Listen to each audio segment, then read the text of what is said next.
Hi guys, so today I'm going to film a beauty smackdown. The performance of the Kabuki versus the Beauty Blender. Now I've got the Sigma F80 flat top Kabuki, which is kind of your standard YouTube flat top, and it is $18. This is my dirty beauty blender. I forgot to clean it before I started filming, but we're doing this so you get to see a dirty one. So this is how it looks when it is dry. It's about this big. This, depending on where you're buying it, can go for like 15 to 20, just depending on where you're buying it from. It's a makeup sponge, it's all the rage, and we're gonna look at it versus Kabuki on a couple different things. We're gonna see how long it takes to apply. We're going to look at coverage, and we're going to look at amount of product needed. So I'm going to do one side of my face with one side of my face with the other, and we'll just see how this goes. So first thing I'm going to do is I'm going to wet this and show you what it looks like. So you wring it out, you just want it to be damp, not sopping wet. And so this is how big it is once it is wet. What I have here is I've got some little foil, and what I'm going to do is I'm going to put 2 pumps of foundation on each one, and then at the end we can compare and see which one has more foundation left over on it. So 2 pumps there and 2 pumps here. At the end I'll also give you my review for the Covergirl Outlast Stay Fabulous 3-in-1 foundation, sunscreen, you know, primer, concealer, all in one kind of product. I'm going to use my phone as a clock so that I'll time each side. Here's my stopwatch, and just start with the Beauty Blender. Alright, and so what I'm doing is I'm taking it from here and just patting it on my face. Again, this is kind of labor intensive for people who aren't necessarily used to something like this. But it does give really good kind of airbrushed coverage, and it can help kind of work with difficult products, like something that dries really easily. You can use this on it. It's really a multitasking brush, and I will talk about that later.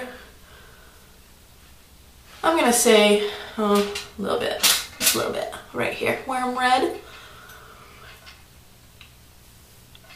And we're done.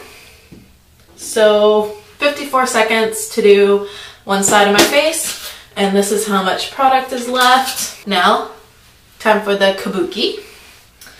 So stopwatch has started, and I'm just going to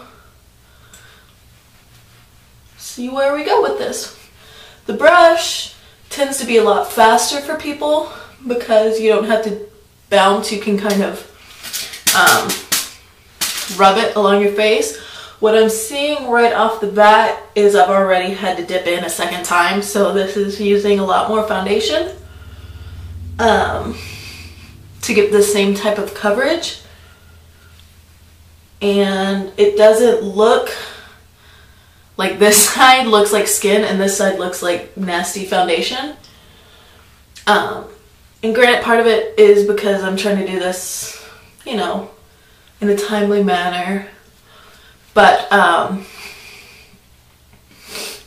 okay, I'd say we're done there. So 53 seconds. So in general, application time is the same.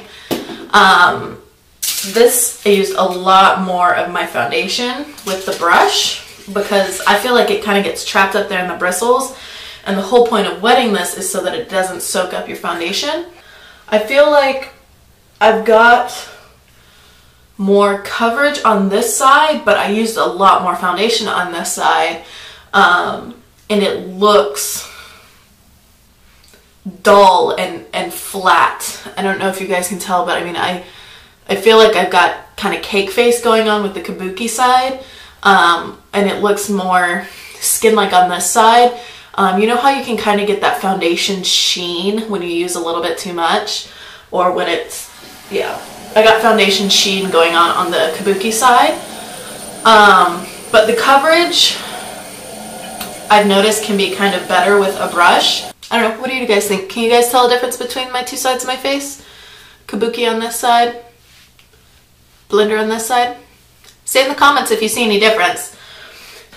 So with a flat top, you can use it for foundation, you could maybe use it for powder, you could, I mean, it doesn't have a lot of uses other than maybe powder face products.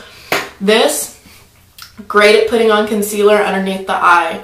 It can be used to put on your liquid highlighters, or really anything in a pot you can put on with this.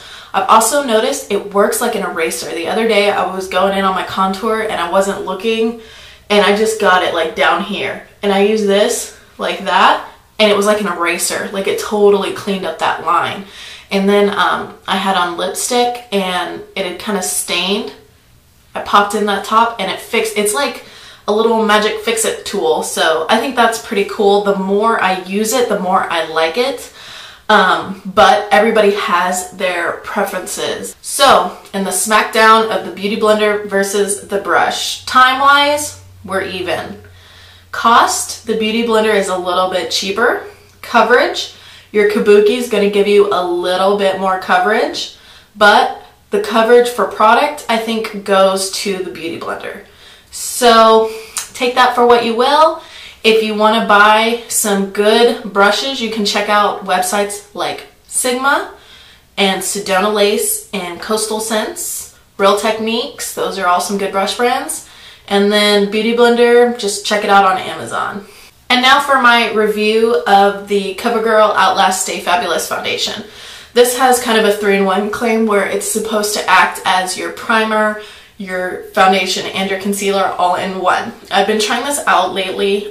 Some people said they had problems with it oxidizing, which means when it mixes with the air, it turns darker on your skin.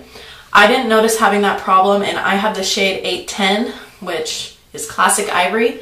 So at least for me, I didn't notice having too much of a problem with this.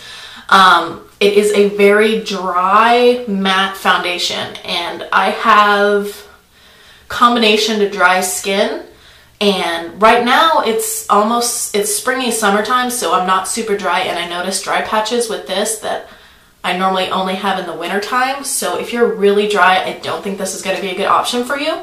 But if you're oily, I think it's a good option, and if it's summertime, I think this is going to be a good option because I think it's going to stay really well.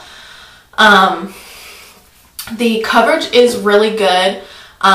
If you didn't want to go back over it with a concealer, you wouldn't really have to, except for maybe under your eyes, because that's kind of a whole different issue for most people. Primer, staying power, I haven't noticed any issues with it.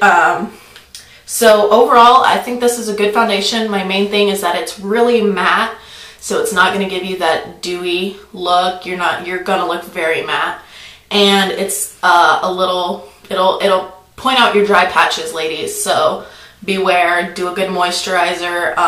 Maybe only use this in the summer if you're dry, which is my plan. That is my smackdown, my review, and I'll see you guys in the next video. I hope you liked. If you did, don't forget to comment, subscribe, rate, hang out, watch some more videos. Yeah, all that stuff. Bye.